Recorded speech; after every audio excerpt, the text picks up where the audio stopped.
Entendido. Perfecto. Deja salir de la pantalla completa, ¿eh? Porque necesito ver si es que esto está transmitiendo. Así que dame un segundo. Creo que sí, creo que sí. Sí, ahí estamos. Ahí se está transmitiendo, hermano. Ya, ya. Vamos a empezar entonces. Y, dame un segundito. Déjame ver si por casualidad se ha conectado alguien. Y esperemos que den las 9:30 en punto. Yo como nunca he hecho esto, Mati, no sé cómo uno sabe cuando la gente está mirándolo.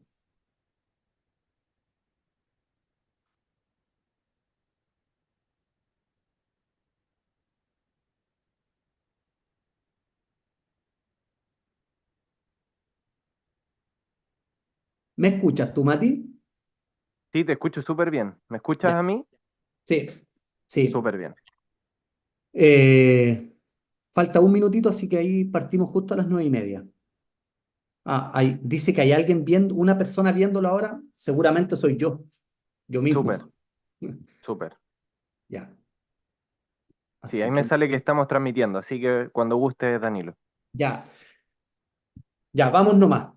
Bueno, primero que todo, muy buenas noches a todos quienes nos puedan estar viendo ahora en el en vivo y a todos quienes nos vayan a escuchar más tarde. Contarles un poco que esta instancia, Perspectivas Disidentes, es un espacio que la revista Disenso, y lo digo yo a nombre del consejo directivo de la revista, es un espacio que la revista Disenso ha querido abrir para poder ampliar sus posibilidades de diálogo, sus experiencias de pensamiento y que éstas no se reduzcan simplemente a los formatos escriturales, ¿no? A lo que podamos compartir en la revista, a lo que podamos compartir en los dossiers, sino que también queremos contar con esta instancia de conversación donde vamos a tener algunos invitados con el pasante del tiempo para hablar de diversas temáticas, ¿no? Que de alguna manera vinculen la producción conceptual a la que nosotros nos abocamos en la revista con las cuestiones propias de la contingencia, ¿no? Por lo tanto, este quiere ser o pretende ser un espacio de análisis político, no solo un espacio de conceptualización académica, y hago la diferencia, ¿no? Por eso nos queremos vincular con la contingencia, con nuestra actualidad. Y para eso vamos a tener, como les decía, algunos invitados semana tras semana y vamos a tener también, digamos, unos integrantes permanentes de este panel y entre ellos va a estar nuestro amigo, compañero Matías, a quien le doy la bienvenida a este espacio. Matías, ¿qué tal? ¿Cómo estás? Muchas gracias por acompañarnos en esta primera transmisión de Perspectivas Disidentes. Hola, Danilo, muy buenas noches, amigos y amigas quienes posiblemente verán este programa en diferido. Muy feliz de estar aquí con ustedes junto a este proyecto que tiene la revista Disenso, una revista que ha sido clave en posicionamiento de ciertas ideas y también del pensamiento crítico, así que me siento muy feliz y agradecido de esta invitación que me han realizado, Danilo. Muchas gracias. Bueno, Matías, para entrar, digamos, en tierra derecha y meternos al tema que nos convoca hoy día, lo que teníamos en pauta era un poco analizar este cierre del proceso constitucional que empezó hace ya harto rato y también abordar cómo ese cierre del proceso constitucional, sin embargo, mantiene, digamos, latente la crisis, ¿no? de la cual esto se origina. Entonces, bueno, lo primero que te quería más que preguntar, ¿no? Te quería proponer yo que comentáramos acerca de esto último, ¿no? De lo que fue el plebiscito, de lo que fue el triunfo de la en contra, que es como una suerte tiene una cierta similitud con el rechazo, ¿no? Se impone esa opción en ambos procesos constitucionales. Hay una serie de implicancias que tiene que ver con cómo, por ejemplo, alguien como José Antonio Caz termina perdiendo todo su capital político desde una perspectiva presidencial, cómo se quiebran los propios republicanos fundamentalmente porque en un momento José Antonio Caz tendió a moderar sus posiciones, lo habíamos conversado nosotros antes en algún momento, y se produce como una rebelión interna a cargo de Rojo Edward, donde surge una derecha todavía más extrema, todavía más radical. Por lo tanto, los republicanos pierden mucho, tal como en el primer proceso constitucional, digamos, el progresismo, el gobierno de Boric perdió mucho también políticamente, pero lo que termina ganando, y esto es un aspecto relevante, lo que termina ganando es el statu quo. Y el statu quo, como sabemos, es el neoliberalismo, ¿no? es el neoliberalismo. Por lo tanto, se genera una especie de juego de suma cero, donde no pierde ni la derecha ni tampoco gana la izquierda, es decir, se conservan las condiciones del orden, ¿no? Y aparecen una serie de fenómenos que ya los hablaremos más adelante, como la resurrección de la exconcertación, justamente gracias a un gobierno, digo, producto de un gobierno que estaba llamado a hacer transformaciones y a hacerse cargo, digamos, de esta crisis. Así que bueno, te digo algunas de esas cosas un poco sueltas, un poco desordenadas para poder dinamizar la conversación. ¿Cómo lo ves tú, Matías? Yo compartiendo, Danilo, algunas de las cosas que has dicho, quiero poner de inmediato un matiz, a ver si problematizamos la conversación. Lo hemos hecho antes, hemos conversado en otros espacios en este juego, ¿no? También de tensionar para ver qué sale y qué puede ser productivo también a pensar, no solo a la coyuntura, sino que también los horizontes. Y en ese sentido, yo diría que, si bien es cierto, hay un triunfo en términos generales, ¿no? Del status quo, entendiendo que triunfa el neoliberalismo y que la experiencia de la Convención Constitucional que se había fijado como meta, ¿no? Desconstitucionalizar el neoliberalismo es improductiva. Pero creo que no estamos en un juego de suma cero, porque hay muchos aprendizajes, hay harto que uno puede recopilar en términos de tal vez enseñanza, tal vez, digámoslo de alguna manera, sedimentación de ciertas ideas, ¿no? También quiero ponerlo en esta perspectiva. Experimentación que vivimos con este proceso, que yo primeramente lo distinguiría, ¿no? Diría, hay un proceso que inicia el 2019 y que termina con el plebiscito el 4 de septiembre con la opción rechazo, y hay otro proceso que se inicia justamente después, cosa que yo a eso lo he denominado la venganza elitaria, pero quisiera partir con esto, ¿no? Como este primer periodo, el periodo que podríamos identificarlo de la revuelta, que a mi entender hay una continuidad, ¿no? Obviamente con desajustes naturales, ¿no? Pero hay continuidad entre la revuelta y la convención constitucional. Yo creo que hay aprendizaje ahí para mirar. Y diría que hay aprendizajes desde varios ámbitos, ¿no? Hay aprendizajes desde la institucionalidad, a propósito de lo que significa la traducción de una demanda social, política, muy rupturista, como fue la demanda de octubre. Hay aprendizajes también desde los movimientos sociales, a propósito de la relación de tensión permanente que tienen con la representatividad y con la misma institucionalidad a propósito de la configuración de listas electorales de independientes. Hay aprendizajes también en términos históricos, creo yo, para el movimiento popular, en el entendido que observamos claramente cómo se comporta la oligarquía en un contexto de crisis. Nos dimos cuenta qué están dispuestos a hacer, ¿no? Para mantener el statu quo vigente. Y en ese sentido, creo que a lo menos ahí hay tres líneas para pensar que no estamos en un punto cero, no hemos vuelto atrás. Hay un monumento, Danilo, que tú de seguro viste, que pusieron ahí en Plaza Dignidad, justo unos días después del plebiscito, debe haber sido el 18 de diciembre, 19, que representaba una serpiente que se come a sí misma, y quienes dijeron que estaban realizando esa intervención tenían por finalidad demostrar que Chile había vuelto al punto de inicio. Yo no creo en esa posición, ¿no? Yo no creo que volvamos a un punto de inicio. Creo que hay muchos aprendizajes que podemos rescatar de este proceso político y que son muy útiles para pensar el futuro. Como quisiera reafirmar simplemente uno, ¿no? Es necesario, obviamente, seguir pensando la revuelta, seguir pensando la convención constitucional, pero es interesante mirar cómo se comporta la reacción. Y la reacción oligárquica es muy bruta, ¿no?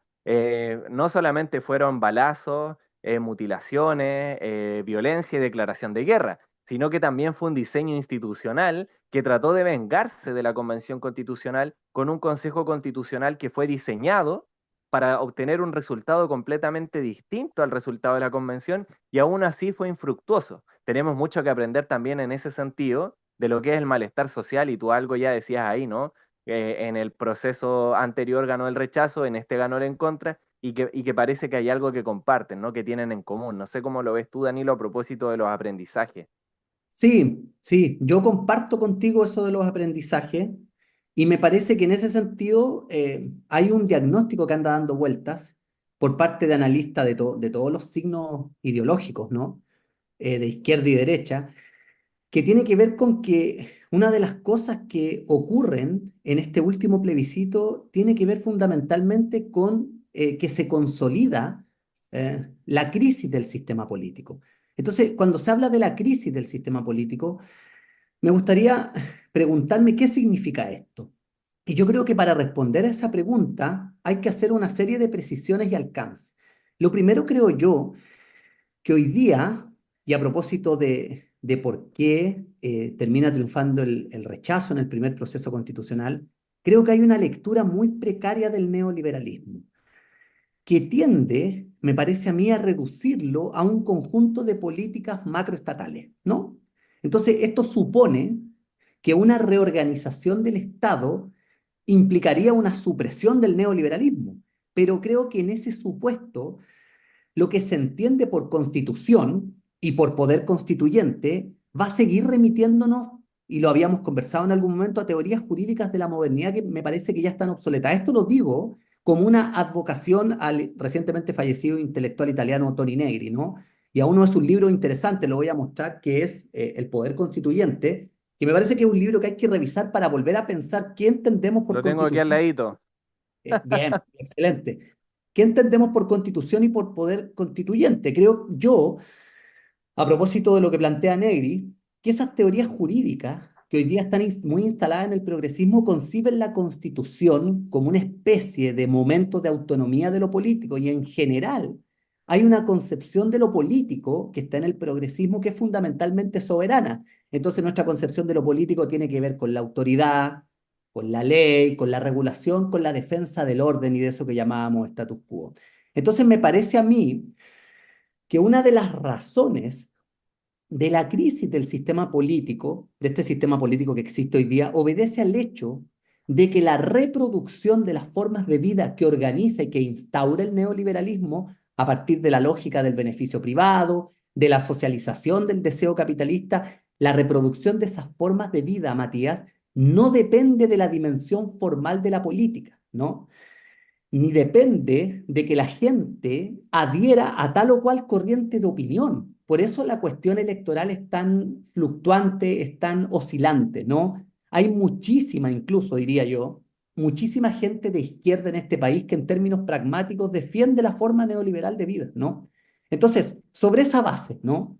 Permitiéndonos una reformulación de la caracterización que tenemos del neoliberalismo. Sobre esa base, preguntémonos otra cosa.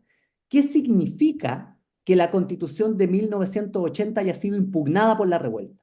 Y aún más, una segunda pregunta, ¿qué significa cambiar una Constitución para que nos hagamos cargo de este problema? Entonces yo diría que si hoy día la política es fundamentalmente usando un concepto de Foucault. Si hoy día la política es biopolítica, es decir, la política hoy día se relaciona y produce formas de vida, entonces creo yo, una constitución política se define, y aquí aparece Negri, como el entrelazamiento entre la producción de normas jurídicas y la facticidad de los dispositivos neoliberales. Y es a eso a lo que llamamos status quo, a ese entrelazamiento, ¿no? Ese es el status quo. Diría además que esto es tan cierto que ambos procesos constitucionales terminaron siendo neutralizados, ¿no? Y ahí yo es donde te ponía este concepto de juego de suma cero, más no obstante que yo reconozco esto que dices tú de los aprendizajes. Entonces lo que pasa aquí es que los costos de la conservación del statu quo los paga la política tradicional, sea de izquierda o de derecha, porque la política tradicional es una especie de fusible de los poderes fácticos, ¿no? Porque el neoliberalismo, y esto me parece súper relevante enfatizarlo, el neoliberalismo, Mati, para gobernar a la sociedad no requiere ganar una elección ni un plebiscito, ¿no? No requiere ganar ni una elección ni un plebiscito. Entonces creo que a partir de estos ejes podemos leer la coyuntura que se abre tras el triunfo del rechazo en septiembre del 2022. Y lamentablemente, lo que el progresismo lee tras el triunfo del rechazo es que habría un cambio en las prioridades de la sociedad chilena, ¿no? Y que pasamos de una actitud favorable a los cambios a una actitud defensiva, donde el tema más relevante sería la seguridad y la estabilidad económica. Y no es que estuvieran equivocados, ¿no? No es que estuvieran equivocados. Lo que pasa es que esa lectura termina reforzando la idea, termina reforzando la idea de una política que nos propone el progresismo que se reduce a la cuestión de las regulaciones, ¿no? Por lo tanto, eso es una política soberana, una política que se atrinchera en una actitud completamente reactiva, defensiva. Entonces, si el neoliberalismo produce formas de vida, lo que hace esta izquierda progresista es ponerse del lado del orden y de la ley para imponer a esas experiencias vitales, imponer regulaciones, ¿no? Imponer regulaciones. Y esas regulaciones, además, no logran afectar la mercantilización, ¿no? Y hoy día, también pensando en Foucault, en Toni Negri, lo que se ha mercantilizado es la vida misma, ¿no? Entonces me parece que en esa disposición defensiva en que hoy día nos encontramos, nos plantearon también que en el segundo proceso constitucional había algo en disputa, ¿no? Eso es lo que nos dicen al comienzo. Aquí hay algo que disputar, pero ahora lamentablemente, y con esto ya voy cerrando este pequeño diagnóstico, análisis de coyuntura, después que nos dijeron que en el segundo proceso había algo en disputa, nos terminamos enterando de que aquello que realmente estaba en disputa era la defensa de la Constitución del 80, pero en su versión laguista. Entonces nos dicen todas las fuerzas del orden, incluido lamentablemente el gobierno, que en realidad la Constitución que se ratifica con el último plebiscito es la Constitución reformada de Ricardo Lagos, ¿no? Que sería una Constitución que está inspirada en una suerte de consociativismo, que permite la alternancia en el poder, que permite la reconciliación, por supuesto, pero una reconciliación entre las élites. Entonces, aquí hay una suerte de pasión ideológica de parte de las élites que no se quieren hacer cargo del problema de fondo. La pregunta es, qué política sería posible, qué política efectivamente transformadora podríamos imaginar para hacernos cargo de este problema de fondo, que es esa crisis del sistema político que tiene que ver con todas estas condiciones que yo he tratado de describir de manera muy somera?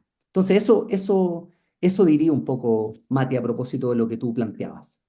A ver, tomando algunos elementos, Danilo, partiría con dar una mirada más amplia que toma la coyuntura de lo que tú has identificado como crisis del sistema político.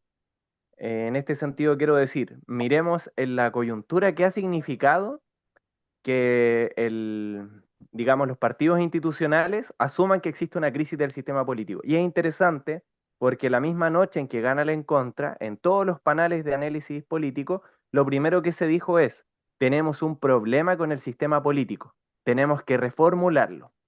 Y dentro de esa reformulación, lo único que uno puede observar es que los dardos, tanto de la derecha como de algunos sectores del progresismo, principalmente del socialismo democrático, han dicho algo muy claro, y ahí parece haber un cierto consenso.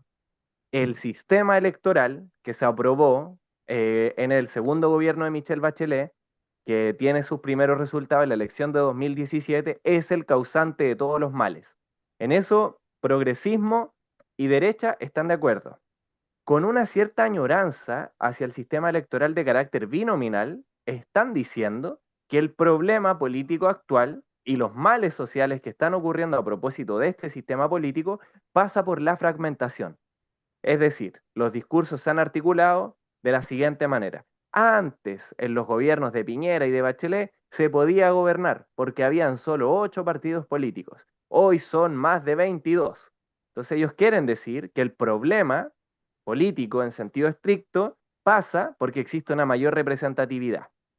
Y han mostrado, y ahí yo por ejemplo estoy pensando en Alfredo Yoyñán, ¿no? Que es alguien emblemático de lo que significan las apuestas electorales del progresismo, han vuelto a decir, ese sistema es un error, porque representó a gente que no debería tener representación. Entonces, en un sentido estrictamente político, ¿no? A propósito de la crisis, hay un consenso entre derecha y progresismo de que el problema es la representación política, es decir, la ampliación ciudadana, es decir, la masa, la calle, que ingresa de una u otra forma al Parlamento, que ingresó de una u otra forma a la Convención Constitucional y que de una u otra forma para ellos está en el gobierno, es el problema y el causante de todos los males. Entonces lo primero que dicen a propósito de la crisis de representación política es, debemos acabar con la fragmentación, tenemos que volver a algo parecido al binominal. Y eso a mí me parece muy sorprendente, ¿no? Porque en vez de pensar cómo complejizar la representación política, cómo fortalecerla, cómo insumar una nueva conversación entre política y sociedad, dicen, no, no, no, no, no, aquí se acabó la cuestión y tenemos que volver al consenso del todo artificioso que existió con el sistema binominal. Entonces eso yo creería que un punto a tener en consideración porque es muy relevante, no como ellos observan la crisis. No, aquí la crisis se produce porque hubo exceso de representación y lo que necesitamos es gobernabilidad. Me gustaría, Danilo, tocar otros puntos, ¿no? Tengo 3 puntos aquí anotados. Y uno le llamaría sencillamente por qué había que votar en contra. Tú has expresado y desarrollado una idea que yo comparto, ¿no? En el sentido que tú lo planteas, que es cierto que llegamos a suma cero si es que entendemos que el statu quo tiene relación con la conservación de la constitución vigente. Entonces, ahí yo me preguntaría por qué había que votar en contra. Y diría muy sencillo, había que votar en contra porque no era posible retroceder. Y retroceder significaba reactualizar o relegitimar en términos democráticos el proyecto constitucional de la tiranía. Y a mí me parece que ese es el esfuerzo de republicanos, ¿no? Reactualizar el pacto oligárquico.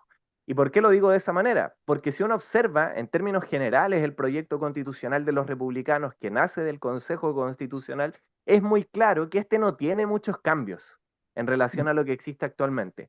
Y no tenía muchos cambios por 2 razones. Por una razón táctica, y eso quería decir que no iban a tener que salir a explicar a la opinión pública qué significaba cada una de las normas que ellos estaban realizando, que fue un poco lo que tuvo que hacer la Convención Constitucional, ¿no? Que tuvo que explicar los más de 400 artículos porque todos decían, oye, ¿esto qué significa? Porque era novedoso en el espacio institucional constitucional. Republicanos no, mantiene, por una razón táctica, pero mantiene y reactualiza también por una convicción política. Ellos nunca han deseado cambiar la Constitución. Y en ese sentido, ¿qué podíamos esperar? Simplemente una reactualización del pacto oligárquico con algunas que otras modificaciones en términos de exceso obviamente neoliberal, conservador y autoritario. Pero en términos generales, la gran estructura es la estructura de la Constitución de 1980. Entonces, por eso simplemente aquí había que votar en contra, ¿no? No porque queramos defender el legado de la concertación y la Constitución reformulada de Ricardo Lago. Eso siempre ha sido una farsa, ¿no? Sabemos que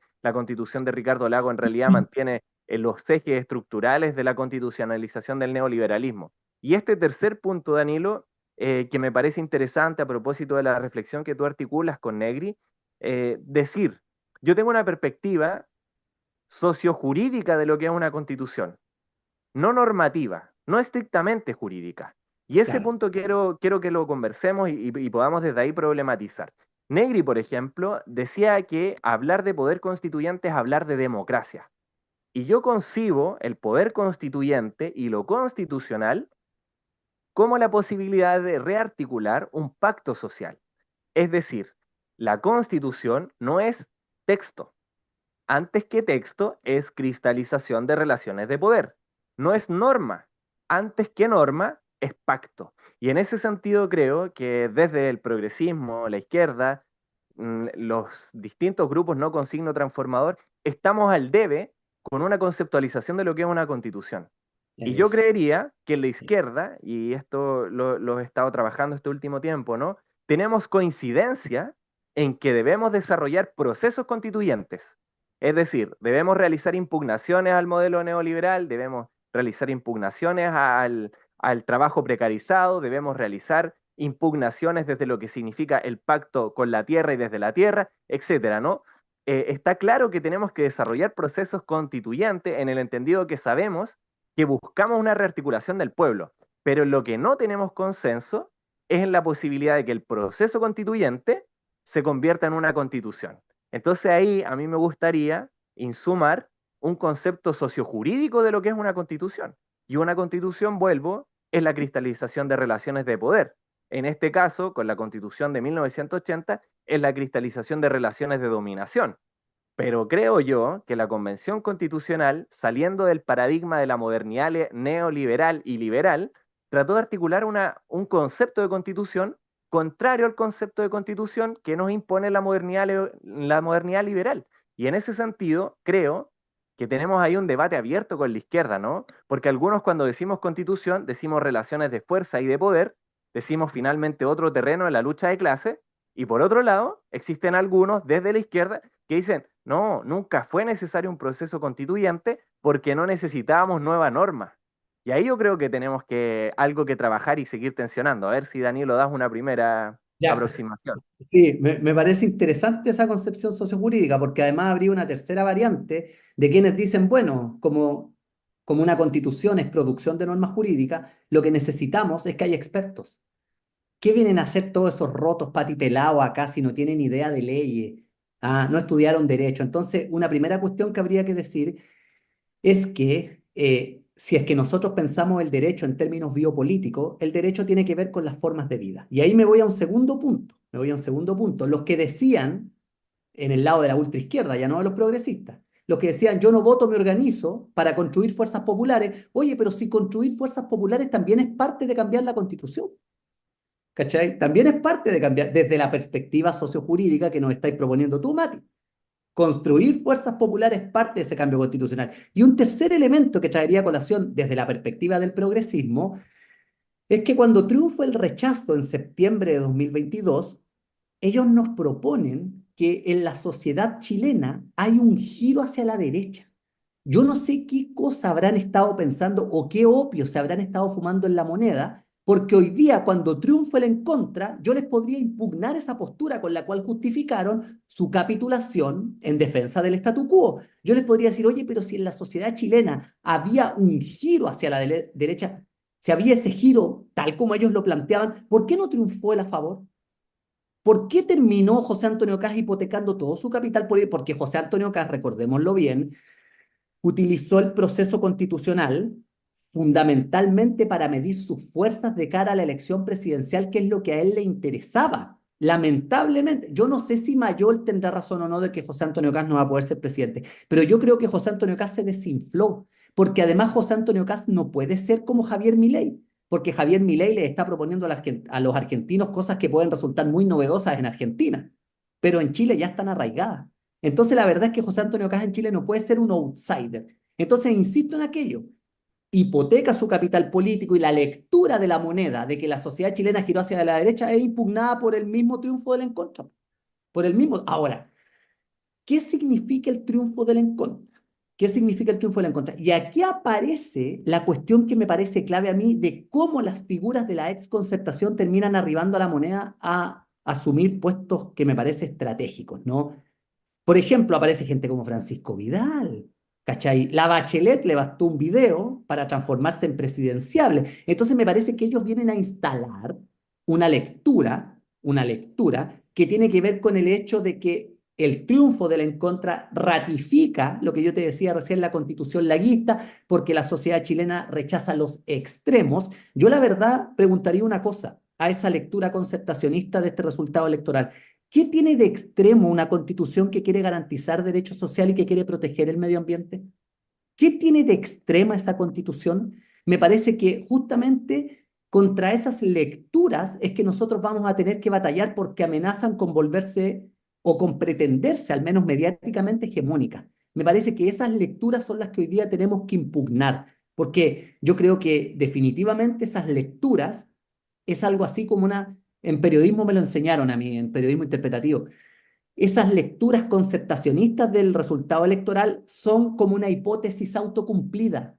Para ver el mundo color de rosas, me pongo gafas color de rosas. Entonces termino interpretando que en realidad todo Chile quiere volver a los tiempos de la concertación, que en realidad no hubo crisis de las fórmulas transitológicas, que en realidad no pasó nada el 2018, que eran puras hordas fanáticas de consumidores resentidos que estaban frustradas sus expectativas de consumo, lo que dijo Carlos Peña. En realidad me devuelvo a todo ese marco de lectura y termino reduciendo la revuelta a pura delincuencia, ¿no? Puro lumpen en las calles, ¿no? Queriendo saquear los malls para robarse cosas. Entonces no me hago cargo del problema. Y termina, por ejemplo, Mario Marcel dice, la sociedad chilena no quiere cambios radicales. Yo le preguntaría a Mario Marcel, que es una persona tan inteligente, ¿qué es esa entelequia llamada sociedad chilena?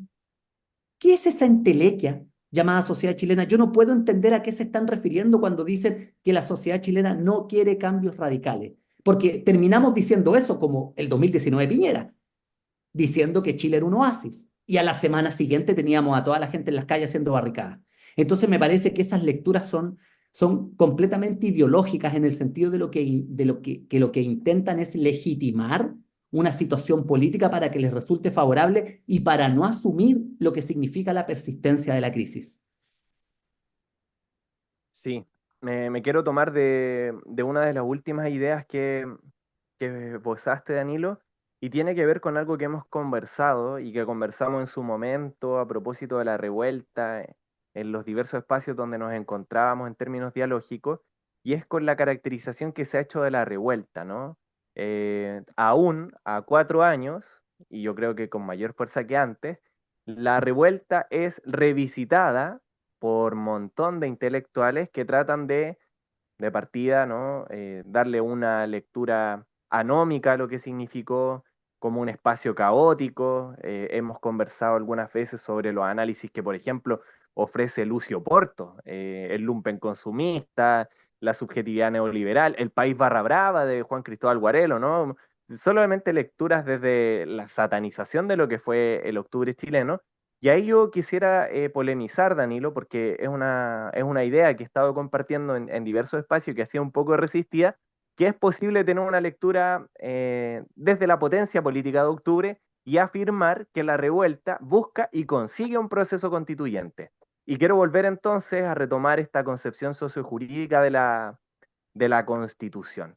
¿Y por qué quiero hacerlo? Porque hoy día, a propósito de esas lecturas anómicas, esas lecturas en clave delincuenciales, hemos vuelto a un estado anterior al de la revuelta. Y es decir, que en realidad, si eso simplemente fue delincuencia, si es que no hay potencia política, hay que clausurar la discusión constitucional, que es el tema el cual nos convoca hoy, ¿no? El cierre. Y aquí se produce, a mi entender, una extraña coincidencia, partiendo desde estas lecturas delincuenciales, anómicas, caóticas de la revuelta. Y es una extraña coincidencia entre la derecha, el progresismo e inclusive la ultraizquierda o la izquierda extrainstitucional, como queramos llamarle. ¿Por qué? La derecha, por ejemplo, como siempre ha dicho que la revuelta no buscó ni deseó un proceso constituyente, esto significaba un fraude, ¿no? Como esto es los políticos haciendo más política, que nunca van a solucionar los problemas reales de la gente. Lo dijeron en el plebiscito de entrada, por ejemplo, cuando se parapetaron en ese 20%, dijeron, no, no, si nunca ha tenido que ver la revuelta con la discusión constitucional. Y además, si una constitución sirve, ayuda, no es una varita mágica, no va a resolver ningún problema. Entonces ahora, después del 17 de diciembre, ellos nos proponen un cierre porque en realidad el problema nunca ha sido la constitución, nunca ha sido lo constituyente. Paradójicamente, el progresismo también ha adscrito esas tesis por razones diferentes. Diego Vela, por ejemplo, el presidente de Revolución Democrática, dijo hay que cerrar la cuestión constituyente. Teníamos en mente esa idea en algún minuto, pero hay que cerrarla. ¿Por qué hay que cerrarla? Ahí yo creo que las razones son simplemente de acomodo, son de mirar encuestas, también puede ser de renovación de convicciones, que es legítimo, ¿no? Pero coinciden también con la derecha en que hay que acabar con el tema constitucional constituyente. Y por otro lado, la izquierda extrainstitucional ha dicho, no, es que en realidad parece que la pregunta que realiza Octubre nunca tuvo su respuesta en la Convención Constitucional, sino que había que avanzar en pragmáticas populares, había que desarrollar organización territorial y de base, etcétera. Yo creo que la izquierda extrainstitucional tiene un concepto estrictamente jurídico de lo que es una constitución. Entonces dice, cuando la Convención Constitucional trató de dar una respuesta, estaba solo dando texto. Y nosotros no necesitábamos texto, necesitábamos otra cosa. Yo creo que la Convención estaba ofreciendo un pacto. Pero si te das cuenta ahí, Danilo, por otras razones, esa izquierda también quiere cerrar el tema constituyente, al decir, nunca fue la respuesta. Nunca nosotros buscamos esto. Esta fue una salida de la élite política cuando nos ganó el 15 de noviembre. Entonces, es paradójico, ¿no? Pensar que existe una extraña coincidencia en todo el espectro político. Desde la derecha, nunca quisieron un proceso constituyente, nunca se trató de los problemas de la gente, hay que cerrarlo. Desde el progresismo, perdimos, hay que cerrarlo. Desde la izquierda extrainstitucional, no, es que tal vez nunca fue esa la salida. Y ahí yo verifico algo interesante, ¿no? Porque finalmente, a mi entender, lo constituyente constitucional tiene relación con las instituciones en el presente, tiene relación con la gestión de lo actual, pero también tiene que ver con la posibilidad de prefigurar otro futuro. Lo constituyente abre esas posibilidades. Entonces es extraño, ¿no? Que finalmente reina una concepción estrictamente jurídico de lo constituyente constitucional que es funcional al cierre oligárquico que hoy nos proponen. No sé cómo ves tú eso, Danilo, esa extraña coincidencia. Sí, mira, fíjate. fíjate que yo estoy de acuerdo. En algún momento te había comentado en una conversación que tuvimos por WhatsApp, te había comentado que a mí me parecía que la ultraizquierda y el progresismo tenían un marco de lectura de la coyuntura que era bastante similar. Y lo deja en claro precisamente el hecho de que tienen una concepción jurídica de la Constitución como un texto, como producción de normas jurídicas, y defienden a partir de eso posturas disímiles, ¿no? Por un lado, el progresismo nos termina planteando que en realidad como la cuestión tiene que ver con producción de normas jurídicas, compete a los expertos, ¿no? Abogados constitucionalistas particularmente que tienden a monopolizar la discusión desde sus máquinas partidarias, ¿no? Y por otra parte nos plantea esta ultraizquierda que como la cuestión de la Constitución es pura producción de normas jurídicas, en definitiva no tiene ningún asidero sobre la vida real de la gente, ¿no? No tiene ningún asidero, no tiene, cambiar la Constitución no sirve para nada.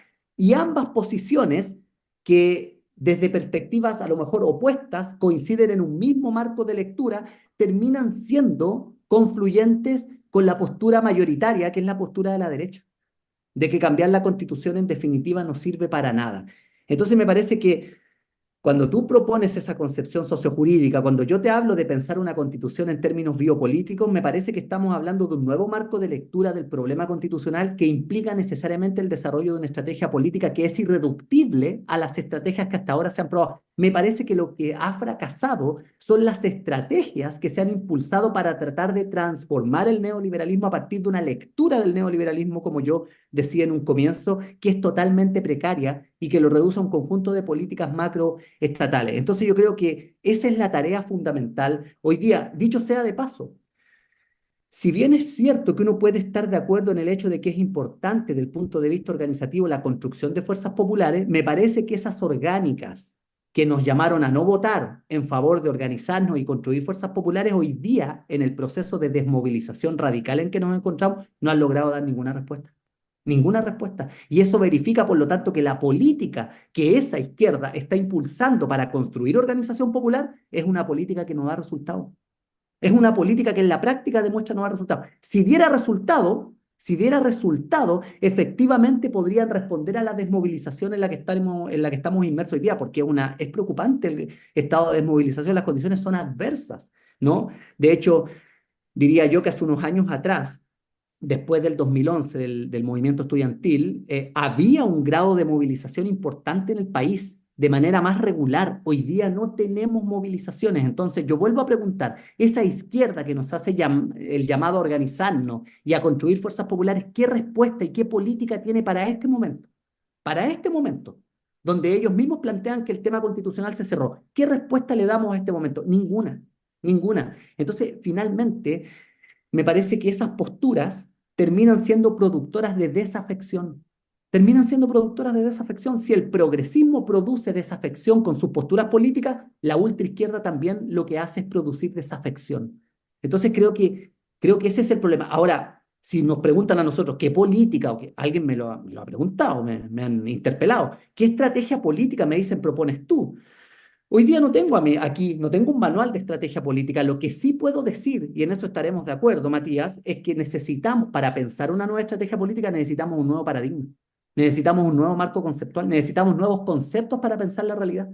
Sin ese nuevo marco conceptual, sin esa reactualización de la crítica al capital, difícilmente vamos a tener una estrategia política que pueda dar respuesta a la dominación en las condiciones del capitalismo postfordista. ¿Te fijas? Entonces yo creo que por ahí pasan algunas de las claves.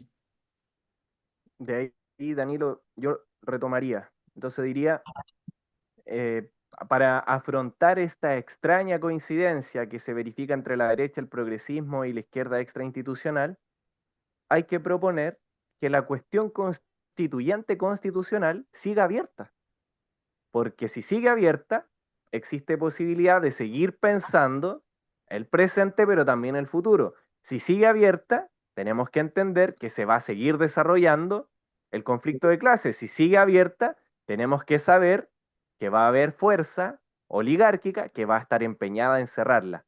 Eso no significa que nos embarquemos ahora en un proceso constituyente constitucional. Y ahí yo creo que tiene que ver algo más con las reflexiones de la táctica, ¿no? Con los procesos de correlación de fuerzas y de debilidades. Hay que observar eso en la coyuntura para saber cuándo abordar. Pero decir que la cuestión constituyente constitucional debe seguir abierta es finalmente decir, no podemos abandonar un terreno tan relevante y entregárselo simplemente a los intelectuales de derecha que quieren realizar el cierre completo. Y entonces, en ese sentido, habría que impugnar también al gobierno, habría que impugnar al progresismo, quienes primeramente fueron quienes se sumaron al carro. Y yo creo que eso es problemático, ¿no? Como, es posible pensar que en este gobierno no se va a volver a hablar de lo constituyente constitucional, no vamos a tener otro proceso. Eso es cierto, yo creo que es funcional, hay que prepararnos, hay que desarrollar inteligencia social robusta, hay que ver también cómo pulir algunas de las propuestas, armar otros marcos de análisis, pero la pregunta por las condiciones materiales de vida, por los pactos que se verifican al interior de la sociedad, hay que mantener esa discusión abierta. Y eso es Total. mantener lo constituyente constitucional abierta. Ahora, a propósito de lo otro que tú mencionas, Danilo, y que es algo que ya llevas enunciando hace bastante tiempo, ¿no? Tenemos una lectura precaria acerca de lo que es el neoliberalismo. Y en ese sentido sí hay que reconocer que ciertas fuerzas del progresismo, principalmente, ¿no? También desde la izquierda, creían que el neoliberalismo se iba a acabar por decreto. Claro, Y eso es un error. Ninguna constitución puede acabar con el neoliberalismo entendiendo que este no es política pública, entendiendo que este no es Estado, entendiendo que este no es constitución. Y en ese sentido sí creo que hubieron algún tipo de errores, principalmente en lo discursivo, ¿no? Que nos llevaron a creer que con el gobierno de Gabriel Boric, decía Gabriel Boric, Chile va a ser la tumba del neoliberalismo, a propósito de su propia elección, o la convención constitucional que decía, bueno, aquí vamos a iniciar un nuevo Chile sin neoliberalismo. Creo que son errores, son frases que tal vez dijimos en un contexto acalorado de la deliberación, pero nos dimos cuenta cómo está sedimentado este pensamiento social hegemónico que es el neoliberal, ¿no? Las formas de sentir, los afectos, las relaciones, que comprenden también lo que es el neoliberalismo y que ningún texto constitucional ni ahora ni nunca va a poder superar. Hay que complejizar evidentemente las lecturas, hay que entrar a picar en esos otros marcos de análisis, pero yo diría también que habían sectores, a propósito de las apuestas tácticas, que creían que la Convención Constitucional era un espacio que había que cuidar, que proteger, que fortalecer, porque era posible desconstitucionalizar algunos pilares jurídicos del neoliberalismo. Y en ese sentido yo rescato eh, completamente la experiencia de la Convención Constitucional porque creo que al menos en términos jurídicos, tuvo una lectura correcta, y tuvo una lectura correcta porque atacó los pilares jurídicos del neoliberalismo, atacó el Estado subsidiario, atacó el Estado empresario, atacó la relación del Estado, ¿no? con la tierra, también atacó el pacto social racista a propósito de la incorporación de los pueblos originarios, también atacó el pacto patriarcal a propósito del rol secundario, subordinado que ha tenido la mujer dentro del Estado de Chile, atacó la idea misma de familia, ¿no? La idea conservadora, hegemónica de familia. Y en ese sentido yo creo que el proceso de la Convención Constitucional es un proceso que hay que rescatar, hay que salir también al espacio público a desmitificar, en el entendido de que es una experiencia inédita de los pueblos de Chile y que tiene una potencia política muy, muy robusta, no solo para nuestro contexto nacional, ¿no? Sino que también, y esto lo han dicho algunos compañeros y compañeras del exterior, ¿no? Como la posibilidad de imaginar un futuro diferente en el siglo XXI desde la discusión constituyente. Y eso yo creo que es valioso y que también lamentablemente, a propósito de los marcos de interpretación del momento político, ha sido subsumido por el mismo marco que subsume a la revuelta, ¿no? Como se dice que la revuelta fue un momento delincuencial, como se dice que la Convención Constitucional habían políticos profesionales que eran chorros. Se dice que la revuelta es un espacio anómico, como se dice que la Convención Constitucional nunca hizo política con mayúscula. Se dice que la revuelta es un espacio sin ningún tipo de control, como se dice de la Convención Constitucional que fue un espacio caótico. Se dice de la revuelta que no tuvo programa político, como se dice de la Convención que no tuvo programa político. Se dice de la revuelta que es maximalista, como también se dice de la Convención. Entonces, ahí hay algo interesante también estudiar, ¿no? Cómo han conceptualizado nuestros adversarios esos dos momentos, que para mí son un solo periodo, pero los males de la revuelta se traspasan automáticamente, no automáticamente, ¿no? Sino con un proceso de inteligencia muy robusto por parte de la derecha a la Convención Constitucional. Y es tan así que cuando pierde la convención constitucional el 4 de septiembre, también se cierra el ciclo de la revuelta. Sí, sí. Mira, a propósito de lo último que tú señalas, yo trataría de ofrecerte como algunas síntesis, ¿no? De lo que hemos conversado en este rato. Diría que estamos, o interpreto eso, a lo mejor estoy mal interpretando, pero habría que distanciarse para pensar una política efectivamente transformadora de cara al siglo XXI en Chile. Habría que distanciarse tanto del radicalismo maximalista de la ultraizquierda, de esta cosa yo no voto, me organizo, como también de ese progresismo que capituló en defensa del statu quo y que se termina parapetando en una actitud fundamentalmente defensiva y también de franco retroceso, ¿no? A propósito de este título, ¿por qué la izquierda retrocede? Entonces yo creo que a una política que es realmente de izquierda se le exigen al menos dos cosas.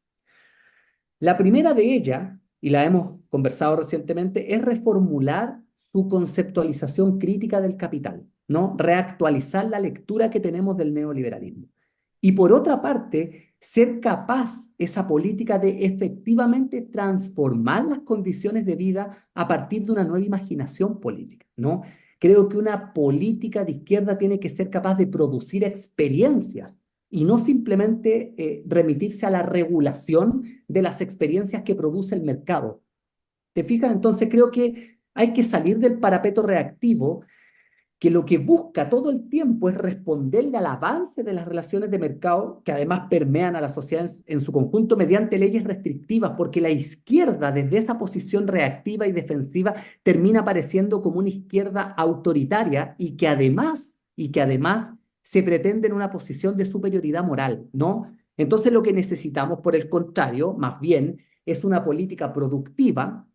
Voy a utilizar el concepto, pero habría que desarrollarlo mejor, que es como esto que dice Espósito, ¿no? Una biopolítica afirmativa, ¿no? Digo yo, una política productiva que sea capaz de crear la misma realidad en la cual interviene, ¿no? Que se permita, como decía recién, configurar experiencias, ¿no? Eso es cuando hablábamos de esto de la vigencia del poder popular, es una política que es capaz de crear una realidad, ¿no? Y en esto último, creo, en esta política que configura experiencias, todo el contenido de la propuesta constitucional que fue rechazada tiene que ser considerado, a mi juicio, como una referencia ineludible en materia de derechos sociales y de protección del medio ambiente frente a la pulsión reaccionaria y autoritaria de la derecha. ¿Qué quiero decir con esto? Que al autoritarismo de la derecha, al negacionismo de la derecha, no se le responde disputando la defensa del statu quo, no se le responde como le ha respondido Boric, parapetándose en la defensa del orden. A esa actitud de la derecha amenazante, negacionista, autoritaria, se le propone impugnando las formas de vida neoliberales. Creo yo que no podemos hoy día, aunque nuestra posición pueda resultar aislada y en condiciones adversas, no podemos renunciar a seguir impugnando la forma de vida neoliberal. No podemos renunciar a eso. ¿Por qué lo digo? Voy a justificar este argumento y le voy a responder a Mario Marcel. Una cosa, una cosa, don Mario, es que la gente no quiera cambios radicales porque no cree que sea posible hacerlos. Y otra cosa muy distinta es que esa gente que cree que no es posible hacer cambios, otra cosa muy distinta es que esa gente no sufra por la forma en que vive.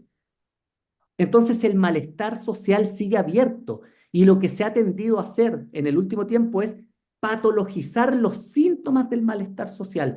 Pero si entendemos el síntoma, estoy pensando en un libro que se llama La ofensiva sensible, ¿no?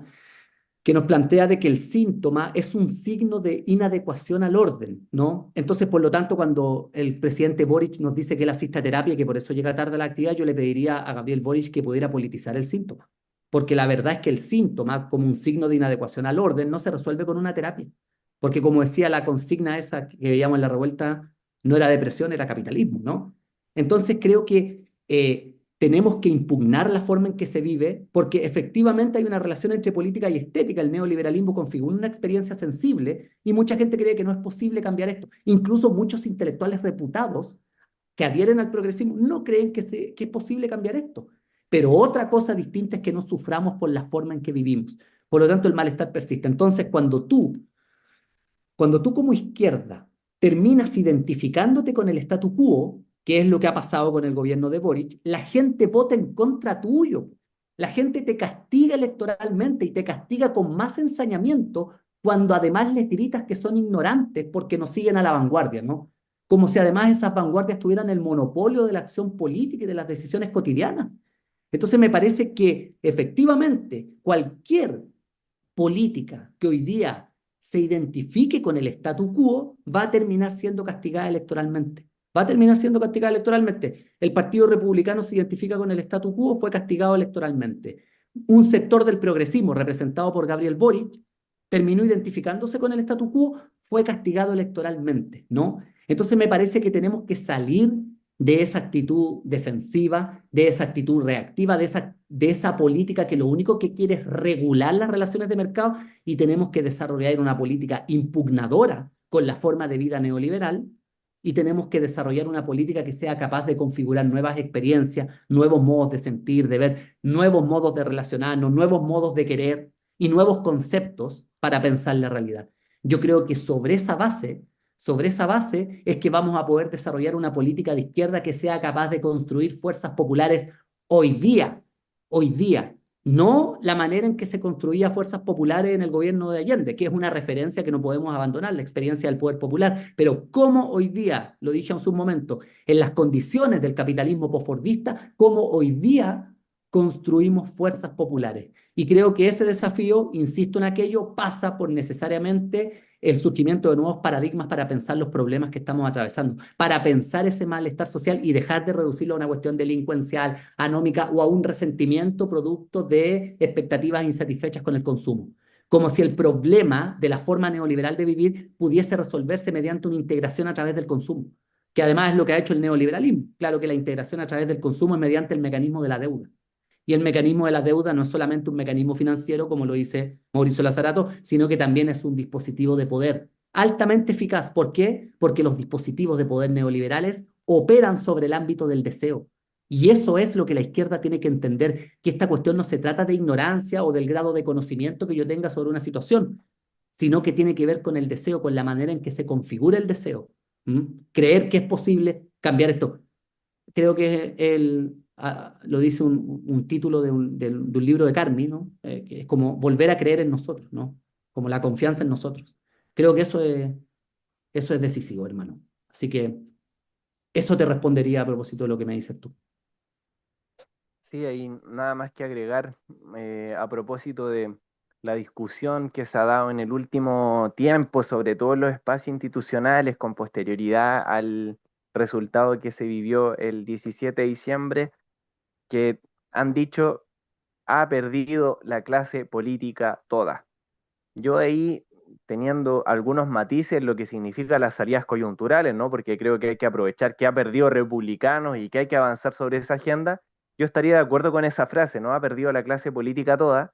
Sin embargo, si ha perdido la clase política toda, es decir, si ha perdido esta forma de administrar, de gestionar lo realmente existente, hay un campo abierto para lo político, que es algo distinto a la política. Y yo creería que esto se enlaza con lo que tú has tratado de desarrollar en tu última intervención, ¿no?